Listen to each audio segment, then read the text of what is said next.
Hi, I'm Dr. Raghu Athré with Athre Facial Plastics in Houston, Texas. I'm a double board certified facial plastic surgeon specializing in facial rejuvenation. One of the things that I get a lot of questions about are lips. Lip lifts, lip plumping, lip augmentation. So I thought it'd be a kind of an interesting sidebar from our standard videos of deep plane facelifts and the such to talk about lips and how lips fit into the facial rejuvenation schema. So as we all age, our lips show age as well. So what happens with lips as we age is that the distance between the base of the columella and the red border, the vermilion border of the lip, tends to increase. So as this increases, we show less amount of red show. Volume in the lip also tends to reduce over time, thereby making the lips a little atrophy. The same sort of process also happens in the lower lip area, where you lose some of the volume and plumpness of the lower lip, showing a little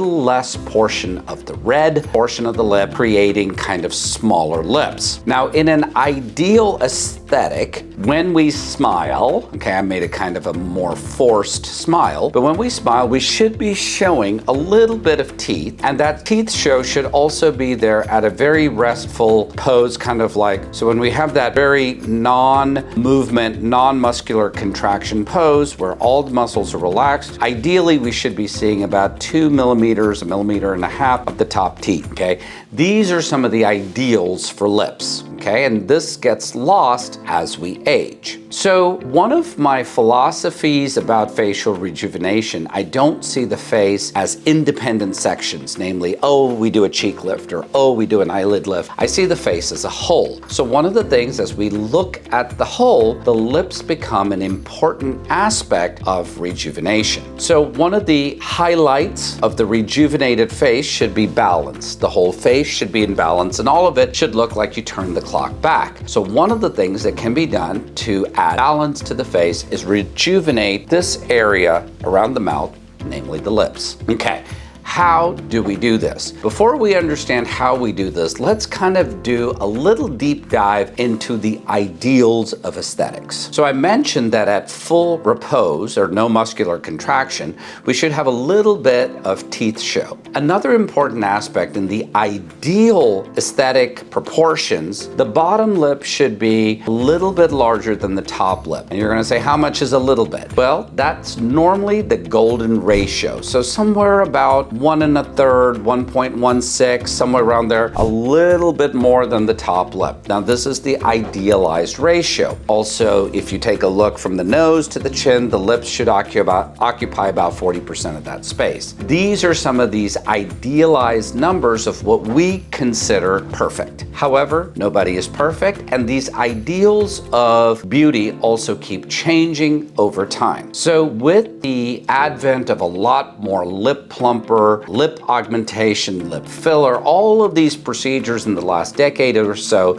some of these proportions are being skewed. For example, we are seeing a lot more fuller lips than we're used to seeing before. We're seeing a lot more proportions of 1:1, with the top lip and the bottom lip being exactly of the same size. Sometimes we're seeing the top lip being even bigger. So there's a lot of personal preference into what people find aesthetically pleasing. So I do think that this is important. Now, as soon as I start talking about lip and lip augmentation, the first thing most people think about is a bad lip job. They think about duck lips, and there's a lot of hesitation about jumping into this box. I do think that lips can be done very appropriately, very softly, very in balance with the entire face, and lips can also be done very badly. Both exist. The goal of the surgeon is to find the appropriate balance in the eyes of aesthetics. Now, as a sidebar, I'm going to also include here that the patient's views and ideals are extremely important in this. What do I mean by this? For example, if I take a look at a cross-section of my facial rejuvenation patients, the vast majority of my facial rejuvenation patients are Caucasian or Hispanic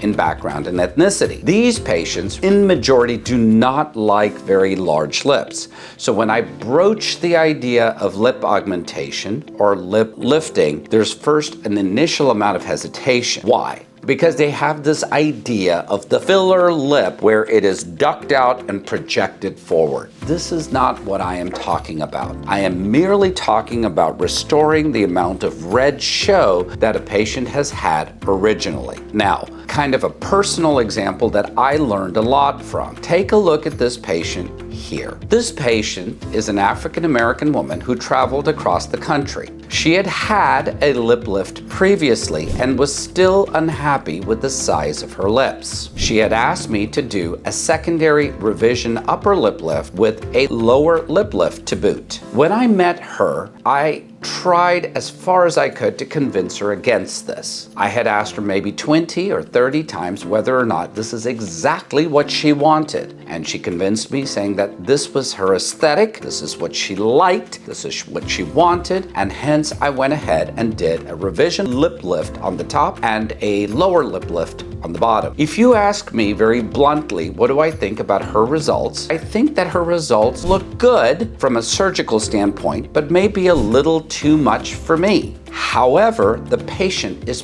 perfectly content and extremely happy with the results. The lesson that this one experience taught me is lips are very personal.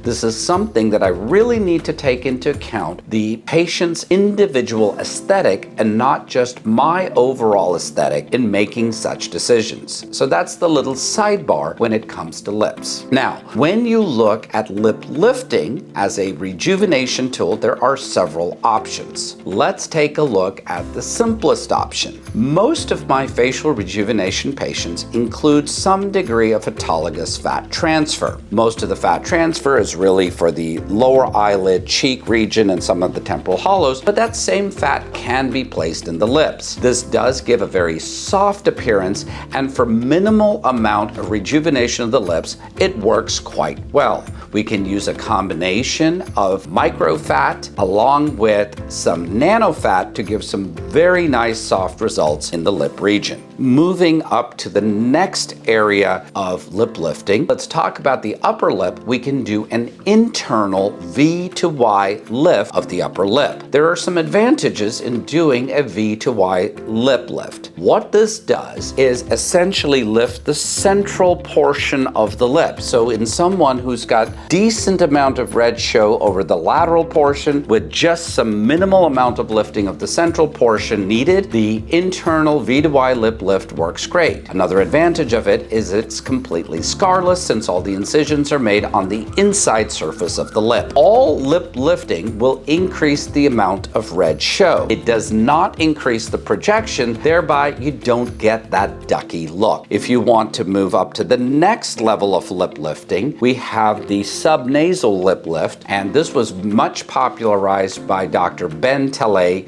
with the Cupid technique. The Cupid lip lift technique allows you to very methodically and accurately lift the upper lip, reduce the skin show from the subcolumella area to the vermilion border, but still targets only about 60% of the total width of the upper lip. A upper lip lift with the external excision cannot really target the corners of the lip. So if the corners of the lip are significantly downturned or are significantly atrophic, meaning you've lost a lot of that red show, a corner lip lift may be necessary in addition to a subnasal lip lift. The subnasal lip lift has the advantages of doing a lot of work and being able to lift the lip very effectively. However, does have a small external scar. That external scar can be camouflaged and with careful, meticulous technique can be made to look almost invisible.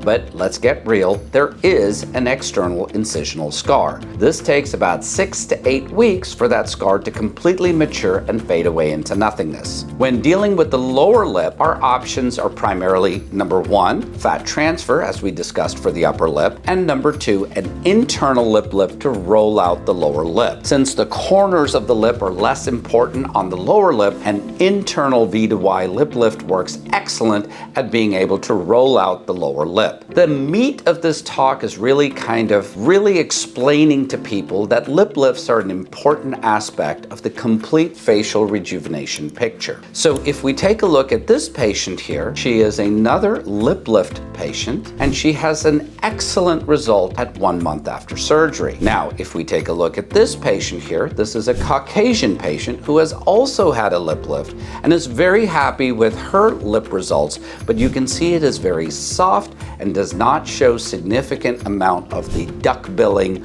or duck lips that patients frequently get with over application of filler. In summary, I think lip lifts were great. I think they're a good adjunct to the total facial rejuvenation picture to really rejuvenate the entire face. They need to be done cautiously and performed very well to give natural results. The main thing that I think is very important is a hard conversation with the patient about their objectives and their personal aesthetic. I like to tell patients, show me pictures of people you like. So therefore, I get to gauge what it is that the patient finds attractive. Because like the example that I had given earlier, that patient liked a little bit more than I would have really guessed at, and I'm glad we had that conversation. I'm sure she was a little perturbed at me at asking her 30 times whether this is exactly what she wanted. But if you asked me to see that same patient in hindsight, I would do it exactly the same way, because it really gave us an opportunity to learn a lot about each other's aesthetic, to learn a lot about each other's expectations and objectives,